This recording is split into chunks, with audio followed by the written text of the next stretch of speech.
আসসালামু আলাইকুম রহমতুল্লাহি আবরাকাত। সো আমরা জীববিজ্ঞানের প্রথম অধ্যায়ের যে এমসিকিউ সলভ করতেছি, এখানে আমাদের 110টা আমরা এর আগের পর্বে দেখিয়েছিলাম। সো এবারে আমরা 111 থেকে এমসিকিউ সলভ করা শুরু করব। সো চলো শুরু করা যাক। সো প্রথম এমসিকিউ বলছে, দেখো বলছে 111 নম্বর এমসিকিউ বলছে, যেটা কালারটা চেঞ্জ করে নেই। ওকে, দেখো বলছে 111 নম্বর এমসিকিউ। দেখো বলছে যে ফানজাই রাজ্যের বৈশিষ্ট্য কোনটি? ফানজাই রাজ্যের বৈশিষ্ট্য দেখো, এই যে ফানজাই রাজ্যের বৈশিষ্ট্য হচ্ছে এরা ভ্রূণীয় স্পট দিয়ে বংশ বৃদ্ধি ঘটায়। ভ্রূণীয়, এখানে দেখো শুধু স্পট দিয়ে আছে, এটা কিন্তু ভ্রূণীয় স্পট দিয়ে থাকতে পারে। এখানে সামনে কিন্তু ভ্রূণীয় স্পট লেখা থাকতে পারে। সো এরা হচ্ছে ভ্রূণীয় স্পট দিয়ে বংশবৃদ্ধি ঘটায়। ফানজাই রাজ্যের প্রাণীরা কী করে? ভ্রূণীয় স্পট দিয়ে বংশবৃদ্ধি ঘটায়। ওকে, তারপরে আমরা যদি দেখি যে 112 নম্বর বলছে ফানজাই রাজ্যের জীব কোনটি? ফানজাই রাজ্যের জীব কিন্তু হচ্ছে মাশরুম। মাশরুম এবং প্যানিসেলিয়াম, মাশরুম এবং প্যানিসেলিয়াম কিন্তু হচ্ছে আমাদের ফানজাই রাজ্যের জীব। সো এরপরে যদি আমরা দেখি, এরপরে আছে আমাদের বলছে 113 নম্বর বলছে প্যানিসেলিয়ামের খাদ্য গ্রহণ করে। কীভাবে খাদ্য গ্রহণ করে? এরা শোষণ পদ্ধতিতে খাদ্য গ্রহণ করে, কারণ এদের দেহে ক্লোরোফর্ম না থাকায় এরা কিন্তু সালোক সংশ্লেষণ বা ফটোসিনথেসিস করতে পারে না। যখন ফটোসিনথেসিস করতে পারে না, তখন শুধু শোষণ পদ্ধতিতে খাদ্য গ্রহণ করে। কিন্তু মনেরা, প্রোটিস্টা, এরা কিন্তু শোষণ পদ্ধতিতে এবং ফটোসিনথেসিস দুইটা পদ্ধতিতে খাদ্য গ্রহণ করতে পারে। কিন্তু ফানজাইয়ে আসিয়া শুধু এরা শোষণ পদ্ধতিতে খাদ্য গ্রহণ করতে পারে। এরপরে দেখো আছে বলছে নিচের কোনটি হ্যাপ্লয়েড স্পোর? যে হ্যাপ্লয়েড স্পোর দিয়ে কিন্তু খাদ্য গ্রহণ করতে পারে ফানজাই রাজ্যের প্রাণী। সো ফানজাই রাজ্যের প্রাণী হচ্ছে যে মাশরুম। সো তারপরে বলছে নিচের কোনটি হ্যাপ্লয়েড স্পোর দিয়ে বংশবৃদ্ধি করে? সো এই যে প্যানিসেলিয়াম এবং মাশরুম বলছিলাম, প্যানিসেলিয়াম এবং মাশরুম হচ্ছে আমাদের ফানজাই রাজ্যের ভ্রূণীয় স্পোর দিয়ে খাদ্য বংশবৃদ্ধি করে। এবার বলছে কোনটি দেহ মাইসেলিয়াম কিন্তু ভাইয়া হচ্ছে তোমার ফানজাই রাজ্যের হচ্ছে মাশরুম। ফানজাই রাজ্যের বৈশিষ্ট্যগুলোর মধ্যে আছে কিন্তু এই যে মাইসেলিয়াম, এটা কিন্তু এককোষী থাকতে পারে। এখানে যদি থাকবে এককোষী অবশ্য অনেকগুলো প্রাণী আছে, যেমন মনেরা এককোষী হতে পারে, কিন্তু যে ডিরেক্ট বলা হয় যে মাইসেলিয়াম, তাহলে তোমার হবে মাশরুম। ওকে, তারপরে বলছে কোনটির দেহ মাইসেলিয়াম দ্বারা গঠিত? এটা হচ্ছে তোমার প্যানিসেলিয়াম 1 নম্বরে আছে। ওকে, বলছে কোনটির কোষ প্রাচীর কাইটিন দিয়ে তৈরি? কাইটিন দিয়ে কিন্তু ভাই তোমার হচ্ছে ফানজাই রাজ্যে যেগুলো আছে, ফানজাই রাজ্যে কিন্তু প্রাণীগুলোর হচ্ছে কাইটিন দিয়ে কোষ প্রাচীর তৈরি, যেমন হচ্ছে প্যানিসেলিয়াম, মাশরুম। তারপরে বলছে যে কোনটির কোষ প্রাচীর কাইটিন দিয়ে তৈরি? কাইটিন দিয়ে তৈরি হচ্ছে ইস্ট, ওটার প্যারামেসিয়াল, ওটা সরি। সো ইস্ট হচ্ছে কিন্তু আমাদের ফানজাই রাজ্যের প্রাণী। ইস্ট হচ্ছে ফানজাই রাজ্যের প্রাণী। সো ইস্টের কোষ প্রাচীর কি দিয়ে তৈরি? কাইটিন দিয়ে তৈরি। ওকে, নেক্সট বলছে মৃতজীবী ও পরজীবীদের স্থান দেওয়া হয়েছে কোন রাজ্যে? মৃতজীবী ও পরজীবীদের স্থান দেওয়া হয়েছে কিন্তু ফানজাই রাজ্যে। এরা অর্ধেক প্রাণী, এদের বৈশিষ্ট্যের মধ্যে থাকে অর্ধেক প্রাণী অর্ধেক উদ্ভিদ, মানে এরা অর্ধেক উদ্ভিদের মতো কাজ করে, আবার কিছু কিছু আছে অর্ধেক প্রাণীর মতো কাজ করে। এ কারণে এদেরকে কি বলা হয়েছে? মৃতজীবী এবং পরজীবী। এরা মৃতজীবীতে থাকতে পারে, মানে যে প্রাণীগুলো মারা যায় সেই প্রাণীতে থাকতে পারে, আবার অন্য জীবিত প্রাণীর উপরও থাকতে পারে, ডিপেন্ড করে থাকতে পারে। ওকে, তারপরে বলছে আর্গিগোনিয়াম জীব কোনটি? আর্গিগোনিয়েট জীব কোনটি? আর্গিগোনিয়েট হচ্ছে যেগুলা, আর্গিগোনিয়েট হচ্ছে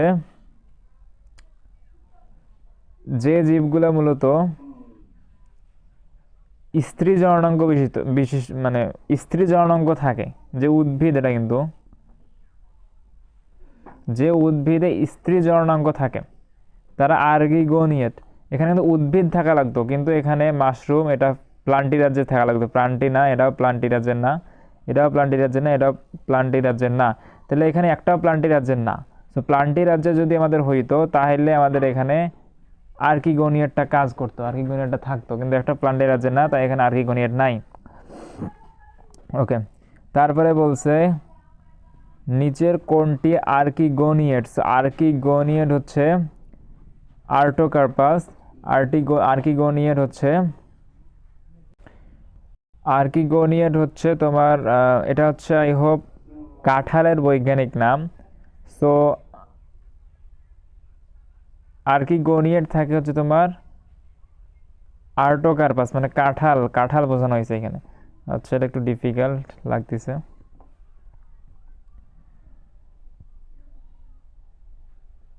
আচ্ছা, এটা দেখে নিও, নেক্সটে যাই।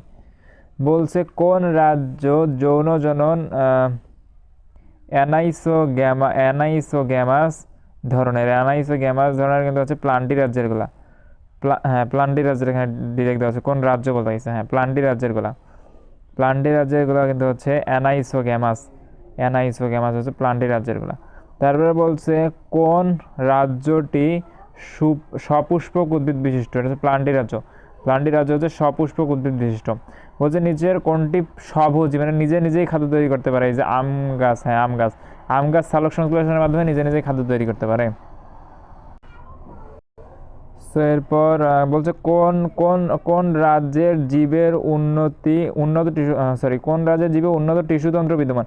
উন্নত টিস্যুতন্ত্র কিন্তু প্লান্টি রাজ্যের প্রাণীগুলোতে, প্লান্টি রাজ্যের জীবগুলোতে বিদ্যমান, মানে গাছের উন্নত টিস্যুতন্ত্র থাকে।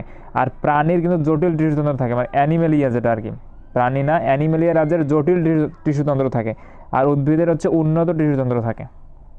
ওকে, নিচের কোন উদ্ভিদটি ভ্রূণীয় স্তর ভ্রূণ থেকে ডিপ্লয়েড পর্যায়ে শুরু করে। ভ্রূণ থেকে ডিপ্লয়েড পর্যায়ে শুরু করে হচ্ছে ফার্ন, যেগুলা ফার্ন বর্গীয় যেগুলা আছে এগুলা ভ্রূণীয় স্তর, ভ্রূণ থেকে ডিপ্লয়েড হয়, ভ্রূণ থেকে ডিপ্লয়েড পর্যায়ে শুরু করে, সেটা হবে ফার্ন। ওকে, সো নেক্সটে আমরা দেখি। সো নেক্সট বলছে যে কোন রাজ্যের প্রাণীরা হেটারোট্রফিক। হেটারোট্রফিক মানে হচ্ছে নিজে নিজে খাদ্য তৈরি করতে পারে না, অন্যের উপর নির্ভরশীল।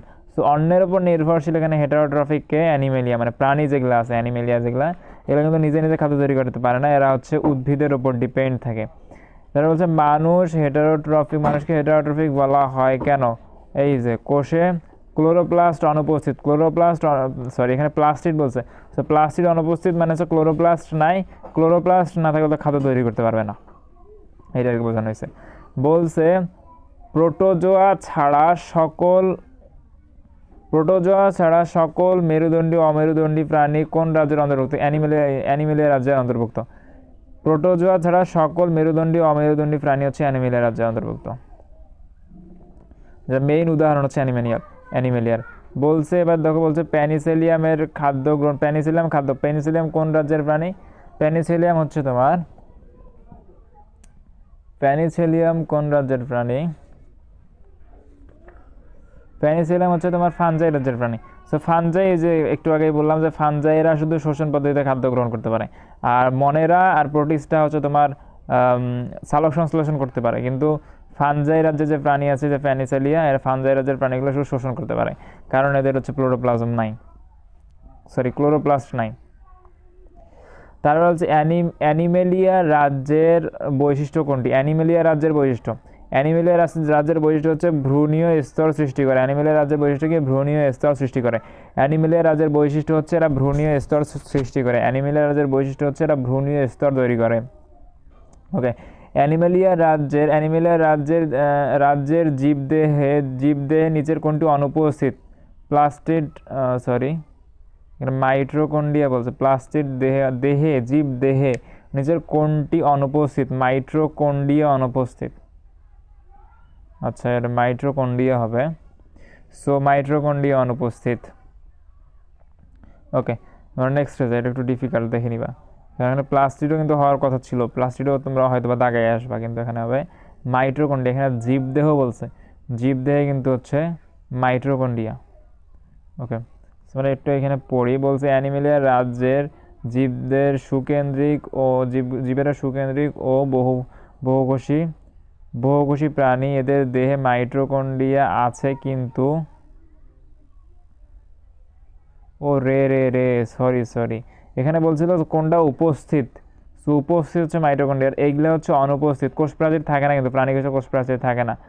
সো আমি সত্যি সরি, কারণ এখানে ভুল করে ফেলছিলাম, আমি এখানে উপস্থিতের জায়গায় আমি অনুপস্থিত মনে করছিলাম। আচ্ছা, নেক্সট বলছে যে, আচ্ছা নেক্সট দেখি আমরা। বলছে কেমোসিনথেসিস কেমোসিনথেটিক ও ফটোসিনথেটিক। আচ্ছা, এখানে ফটোসিনথেটিক আমাদের বই যেটা উল্লেখ আছে, পদ্ধতিতে খাদ্য প্রস্তুত করে কোন রাজ্যের প্রাণী? ফটোসিনথেসিস মানে সালোক সংশ্লেষণ করে হচ্ছে, সরি সালোক সংশ্লেষণ না, এটা করে ফটোসিনথেসিস করে হচ্ছে মনেরা রাজ্যের প্রাণী। আচ্ছা, ফটোসিনথেসিস মানে তো সালোক সংশ্লেষণ না, ফটোসিনথেসিস মানেই তো সালোক সংশ্লেষণ। কিন্তু এইখানে সামনে যে কথাটা উল্লেখ করছে এই জন্য হয়তো বা এখানে এই যে এইটা উল্লেখ করছে, এই কারণে এখানে হয়েছে মনেরা, ডিফিকাল্ট। ওকে, আমরা নেক্সটে দেখি। বলছে কোনটি আর্গিগোনিয়েট ও পুষ্পক উদ্ভিদ? পুষ্পক উদ্ভিদ ও আর্গিগোনিয়েট হচ্ছে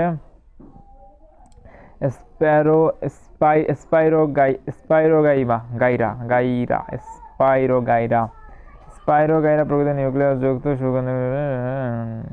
নেক্সট বলছে কোন রাজ্যের জীবগুলো বহুকোষী ফটোসিনথেটিক? বহুকোষী আবার ফটোসিনথেটিক হচ্ছে প্লান্টি রাজ্যেরগুলো বহুকোষী। হ্যাঁ, বহুকোষী থাকে, প্লান্টি রাজ্যেরগুলো বহুকোষী থাকে। আর মনেরা রাজ্যের কিন্তু শুধু এককোষী ছিল, আর প্লান্টি রাজ্যেরগুলো বহুকোষী থাকে। ওকে, তারপরে বলছে মনেরাকে ব্যাকটেরিয়া রাজ্য হিসাবে পুনর্নামকরণ করেন কে? ম্যালেরিয়াকে কিন্তু পুনর্নামকরণ করেন হচ্ছে স্মিথ, বিজ্ঞানী স্মিথ এসে হচ্ছে এটাকে মনেরাকে পুনর্নামকরণ করেন। তিনি 6টি রাজ্যে বিভক্ত করার একটা প্রস্তাব করেন মনে হয়। টমাস কেলভিন স্মিথ ব্যাকটেরিয়া রাজ্য হিসেবে পুনরায় নামকরণ করেন 2004 সালে। ওকে, তারা বলছে জীব জগৎকে 6টি রাজ্যে নামকরণ করার 6টি রাজ্যে ভাগ করেন হচ্ছে টমাস কেলভিন স্মিথ। সো এবারে আমরা পরের ইয়েতে চলে যাই। বলছে জীববিজ্ঞানের বিভিন্ন ধাপ হচ্ছে 1.4 জীববিজ্ঞানের বিভিন্ন ধাপ।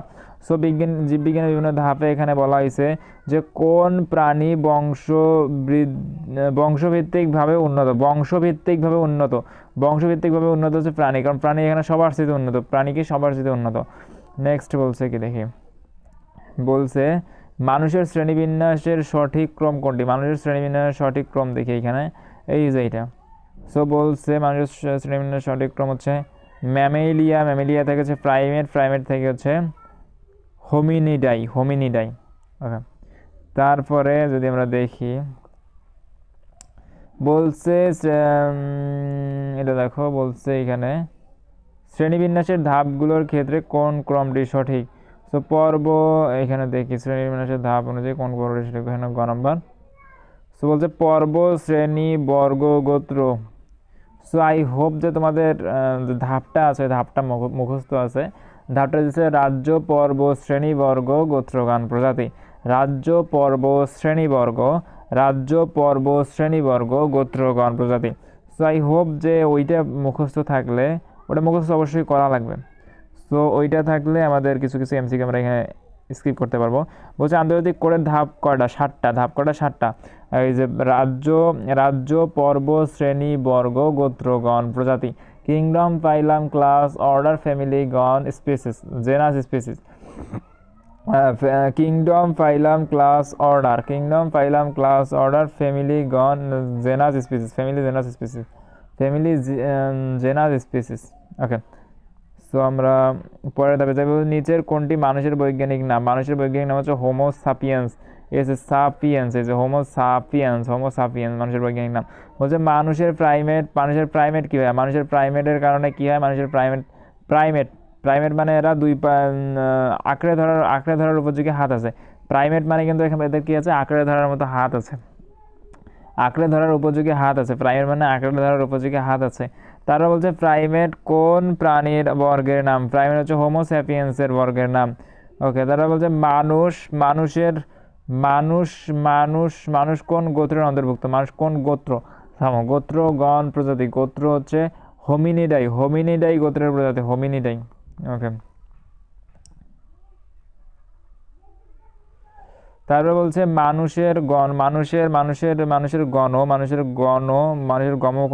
কোনটি? হোমো হওয়ার কারণ কি? হোমো হওয়ার কারণ হচ্ছে হোমো হওয়ার কারণ হচ্ছে খাড়াভাবে দুই পায়ে হাঁটতে পারে। এরা কি করে? খাড়াভাবে দুই পায়ে হাঁটতে পারে, এই কারণে এদের গণটা হয়েছে হোমো। ওকে, বলছে মানুষের শ্রেণী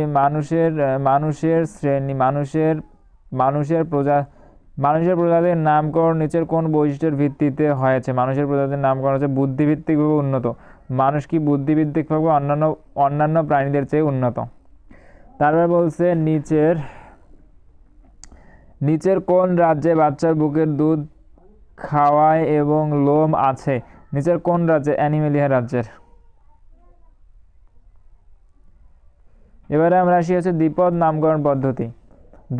নামকরণ পদ্ধতি সিকিউর জন্য ইম্পর্টেন্ট, এবং এই যে নামগুলো আছে এগুলো হচ্ছে এমসিকিউর জন্য ইম্পর্টেন্ট। ওকে, সো আমরা দেখি হচ্ছে দ্বিপদ নামকরণের পদ্ধতি। সো বলছে বাঙালি বিজ্ঞানী সজীব হাওলাদার কর্তৃক যে ব্যাঙের নামটি করা হয়, নাম দেওয়া হয়েছে জাকিরানা ঢাকা। ব্যাঙের নামটা দেওয়া হচ্ছিল কি জাকিরানা ঢাকা। আলুর বৈজ্ঞানিক নাম কি ভাই? আলুর বৈজ্ঞানিক নাম হচ্ছে সোলারোটাস টিউবারোসাম। আলুর বৈজ্ঞানিক নাম। দ্বিপদ নামকরণ কোন ভাষায় লিখতে হবে? ল্যাটিন ভাষায় লিখতে হয়। কোন ভাষায়? ল্যাটিন ভাষায় লিখতে হয়। দ্বিপদ নামকরণের প্রবর্তক কে? Carolus Linnaeus. দ্বিপদ নামকরণের প্রবর্তক হচ্ছে ক্যারোলাস লিনিয়াস।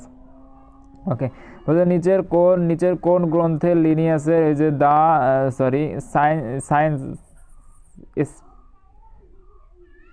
স্পিসিস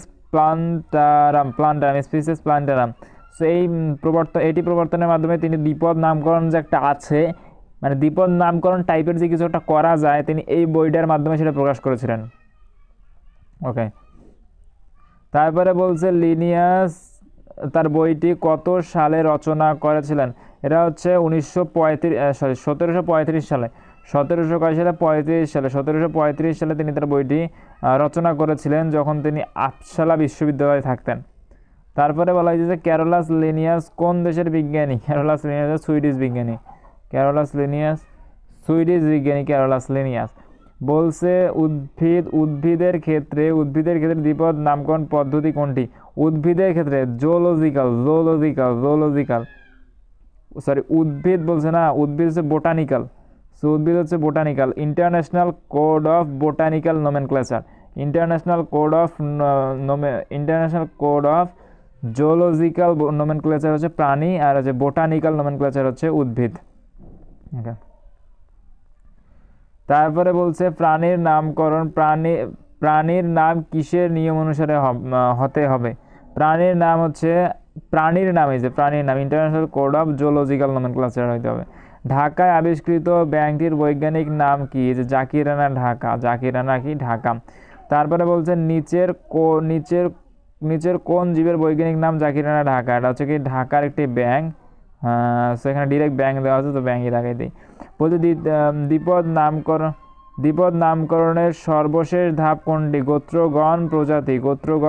সর্বশেষ ধাপ হচ্ছে গোত্রগণ প্রজাতি। তারপরে বলছে পেঁয়াজের বৈজ্ঞানিক নামের গণ অংশ কি? গণ হচ্ছে কিন্তু গণ কি? দাঁড়াও, ওয়েট। পেঁয়াজের বৈজ্ঞানিক নাম হচ্ছে অ্যালাম কেপা। তাহলে হচ্ছে এই যে গণ হচ্ছে এইটা অ্যালাম। ওকে, বলছে সিস্টেমা প্রবন্ধটি কার রচিত? এটা হচ্ছে ক্যারোলাস লিনিয়াসের রচিত। এটাও কি ক্যারোলাস লিনিয়াসের রচিত। সো ক্যারোলাস লিনিয়াসের দুইটা বই আমরা দেখতে পাইলাম, এটা তার মধ্যে এটা। ওকে, নেক্সটে দেখি বলতে দ্বিপদ নামকরণের প্রথম অংশের প্রথম অক্ষর বড় হাতের এবং বাকিগুলো কি রকম হয়? বাকিগুলো সবগুলো হয় ছোট হাতের। ওকে, তারপরে বলছে সো আমাদের এটা দ্বিপদ নামকরণ পদ্ধতির বলছে এখানে কয়েকটি জীবের দ্বিপদ নাম। সো এই যে কয়েকটি জীবের দ্বিপদ নাম, এটা আমরা শেষ করে দিই। সো বলছে অ্যাপিস ইন্ডিকা হচ্ছে মৌমাছির নাম। অ্যাপিস ইন্ডিকা মৌমাছির নাম কীভাবে হলো? অ্যাপিস ইন্ডিকায় তোমাদের ম্যাঙ্গিফেরা ইন্ডিকা আছে না? আমের বৈজ্ঞানিক নাম হচ্ছে ম্যাঙ্গিফেরা ইন্ডিকা। সো ম্যাঙ্গো মানে আম। ম্যাঙ্গিফেরা ইন্ডিকা তো জানো। সো আম হচ্ছে তোমাদের ইন্ডিয়ার জাতীয় ফল। সো ওই ম্যাঙ্গিফেরা ইন্ডিকা হচ্ছে অ্যাপিস ইন্ডিকা মানে আমের গাছে যে মৌমাছির চাক হয়, সেটা থেকে মনে রাখতে পারো যে আমের গাছে মৌমাছির চাক হয়, সেই মৌমাছির চাক হচ্ছে ইন্ডিকা। এই কারণে হচ্ছে মৌমাছি হচ্ছে অ্যাপিস ইন্ডিকা। তারপরে বলছে গোল আলুর বৈজ্ঞানিক নাম কী? গোল আলুর বৈজ্ঞানিক নাম হচ্ছে টিউবারোস সোলারোটাম টিউবারোসাম। ওকে, তারপরে বলছে কুনো ব্যাঙের বৈজ্ঞানিক নাম। কুনো ব্যাঙের বৈজ্ঞানিক নাম কিন্তু দুইটা, একটা তোমাদের ছিল আগে আর একটা নতুন। সো কুনো ব্যাঙের বৈজ্ঞানিক নাম যেটা আছে সেটা হচ্ছে বুফো মেলানো মেলানো স্ট্যাটিক পাস। ওকে, তারপরে বলা হচ্ছে দোয়েল পাখির বৈজ্ঞানিক নাম কি? দোয়েল পাখির বৈজ্ঞানিক নাম, যে এটা হচ্ছে কিন্তু আমাদের মৌমাছির বৈজ্ঞানিক নাম, একটু আগে পড়লাম। সো এটা হচ্ছে যে প্যান্থেরা টাইগার, সেটা হচ্ছে বাঘের বৈজ্ঞানিক নাম। সো এগুলো আগে বাদ দিবা, যে এটা তো বাদ। সো তারপরে তোমাদের পাইতেছি যে দুইটা। দোয়েল পাখির বৈজ্ঞানিক নাম কিন্তু হচ্ছে, দোয়েল পাখির বৈজ্ঞানিক নাম হচ্ছে কাপসাইকাস সোলারিস। ওকে, তারপর ধানের বৈজ্ঞানিক নাম কিন্তু হচ্ছে অরাইজা সেটিভা। ধানের বৈজ্ঞানিক নাম হচ্ছে অরাইজা সেটিভা। তারপর বলছে আমের বৈজ্ঞানিক নাম হচ্ছে ম্যাঙ্গিফেরা ইন্ডিকা। আমের বৈজ্ঞানিক নাম কি? Mangifera indica. শাপলার বৈজ্ঞানিক নাম কি? শাপলার বৈজ্ঞানিক নাম হচ্ছে নিমফেরা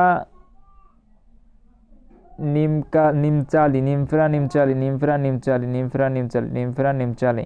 ওকে, তাহলে জাতীয় পশু কি? টাইগার্স। তো টাইগার্সের নাম হচ্ছে প্যান্থেরা টাইগার্স, মানে প্যান্থেরা টাইগার্স। ওকে, আমাদের বাংলাদেশ টিমের অবস্থা যেরকম, প্যান্থেরা টাইগার্স এরকম। ওকে, ডোন্ট মাইন্ড। ওকে, বলছে হাইবাস্কাস রোজা সেনেন্সেস, এটা হচ্ছে জবা ফুলের বৈজ্ঞানিক নাম। জবা ফুলের বৈজ্ঞানিক নাম এটা হইলো কেন? রোজা হইলো কেন? অনেকের মানে প্রশ্ন আসতে পারে যে রোজা কেন আসলো। রোজা আসার মেইন কারণ হচ্ছে এটা যখন এটা প্রথম আবিষ্কার হয়েছিল চীনে। তো চীনে যখন আবিষ্কার হলো জবা ফুল, তখন জবা ফুলটাকে দেখতে অনেকটা রোজের মতো দেখা যায়, মানে গোলাপের মতো দেখা যায়। সেই গোলাপ এই কারণেই মানে ওই তারা মনে করেছিল যে এটা হালকা পাতলা গোলাপের মতো দেখা যায়, এই কারণেই তারা এই মানে গোলাপটা মানে জবা ফুলের নামটা দেয় রোজ টাইপের কিছু একটা নাম দেয়। তো সেখান থেকেই বৈজ্ঞানিক নামটা আসে হাইবিস্কাস রোজা সেনেন্সেস। ওকে, বলছে গোলাপি আঁশের বৈজ্ঞানিক নাম। গোলাপি আঁশ কি? গোলাপি আঁশ কিন্তু হচ্ছে পাটের বৈজ্ঞানিক নাম হচ্ছে কর্করাস ক্যাপসুলারিস। তোমরা এটা মনে রাখতে পারো যে করকর করে পাট মানে কর্করাস ক্যাপসুলারিস, মানে ক্যাপসুল যেটা আছে, ক্যাপসুলে কি করে? করকর করে, খাওয়ার সময় করকর করে। এটা কিছু মনে রাখতে পারো, এই কারণে আসছে কর্করাস ক্যাপসুলারিস। বলছে কর্করাস ক্যাপসুলারিস কোনটির বৈজ্ঞানিক নাম? এটা আমরা একটু আগে বললাম, পাট। ওকে, বলছে কোনটি পাটের বৈজ্ঞানিক নাম হচ্ছে ক্যাপসুলারিস। এই যে ক্যাপসুলারিস, কর্করাস ক্যাপসুলারিস। পিঁয়াজের বৈজ্ঞানিক নাম কি? পিঁয়াজের বৈজ্ঞানিক নাম হচ্ছে পিঁয়াজের বৈজ্ঞানিক নাম হচ্ছে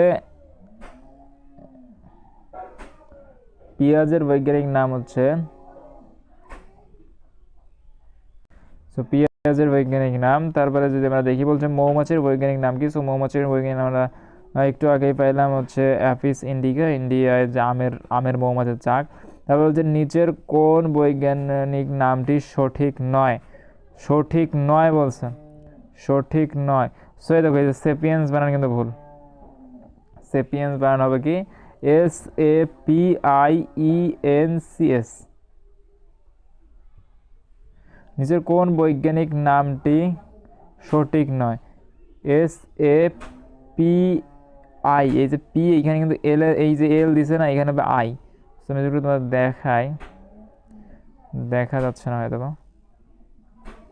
সে দেখো এখানে দেখো আই দেওয়া আছে, এখানে হবে এল, এখানে কি হবে? এল হবে।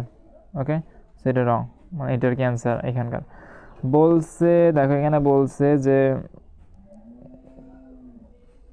বৈজ্ঞানিক নাম, এটি কিসের বৈজ্ঞানিক নাম? এটা হচ্ছে আমাদের শাপলার বৈজ্ঞানিক নাম। নিউফেরা নাউচালি হচ্ছে আমাদের শাপলার বৈজ্ঞানিক নাম। আরসোলার বৈজ্ঞানিক নাম কি? আরসোলার বৈজ্ঞানিক নাম হচ্ছে আমেরিকানা মনে রাখবো, আরসোলা কিন্তু আমেরিকানা। সো সামনে কিছু দেখি, প্লিজ আমেরিকানা। ওকে, তারা বলছে কোন বৈজ্ঞানিক নামটি সঠিকভাবে লেখা হয়নি? সঠিকভাবে লেখা হয়নি। আচ্ছা, দেওয়া আছে এখানে এইটা। তো বৈজ্ঞানিক নামগুলো আমরা যদি ভালো করে পড়ে নিই তাহলে এটা সিংহের বৈজ্ঞানিক নাম হচ্ছে ভাইয়া প্যান্থেরা লিও, প্যান্থেরা লায়ন, প্যান্থেরা লিও। ওকে, তারপরে বলছে আরে এই পেজটা বোঝা যাচ্ছে না। সো এর মাধ্যমে আমরা শেষ করতেছি আমাদের 3 নম্বর যে পার্টটা ছিল। সো 3 নম্বর পার্টটা আমরা শেষ করলাম। সো পরের পার্টে আমরা যে বহুপদী যেগুলো আছে, সো বহুপদী যেগুলো আছে পরের পার্টে আমরা বহুপদীগুলো শেষ করব, এবং তার পরের পার্টে আমরা যে উদ্দীপক টাইপের যেগুলো থাকে সেগুলো শেষ করব। সো আজকের মতো এই পর্যন্তই। ভালো থাকবে সবাই, এবং নেক্সট পার্ট দেখার তো অবশ্যই আমন্ত্রণ রইল। আসসালামু আলাইকুম রহমতুল্লাহি ওয়া বারাকাতুহু।